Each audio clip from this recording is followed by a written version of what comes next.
دنیا کے نقشے پر ایک ایسی سرزمین موجود ہے جہاں انبیاء نے قدم رکھے، جہاں آسمان سے وحی نازل ہوئی اور جہاں سے رسول اکرم نے معراج کا سفر کیا۔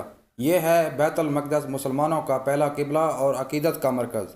بیت المقدس موجودہ فلسطین کے شہر یروشلم میں واقع ہے۔ یہ دنیا کے قدیم ترین شہروں میں سے ایک ہے، جہاں اسلامی، عیسائی اور یہودی تینوں مذاہب کے ماننے والوں کے لیے مقدس مقامات ہیں۔ یہاں کا سب سے اہم مقام مسجد اقصیٰ ہے، جو اسلام کا پہلا قبلہ تھی اور آج بھی مسلمانوں کے دلوں میں خصوصی مقام رکھتی ہے۔ جب نبی کریم کو نبوت عطا ہوئی تو ابتدائی دنوں میں مسلمان مسجد اقصیٰ کی سمت رخ کر کے نماز ادا کرتے تھے۔ بعد میں اللہ کے حکم سے کعبہ کو قبلہ بنا دیا گیا۔ یہی وہ جگہ ہے جہاں سے رسول اکرم صلی اللہ علیہ وآلہ وسلم نے واقعہ معراج کی رات آسمانی سفر کا آغاز کیا۔ 1099 میں صلیبی فوجوں نے بیت المقدس پر قبضہ کر لیا، جس کے بعد یہ مقدس مقام مسلمانوں کے ہاتھوں سے نکل گیا۔ لیکن 1187 میں صلاح الدین ایوبی نے عظیم جنگ لڑ کر بیت المقدس کو دوبارہ اسلامی حکومت میں شامل کیا۔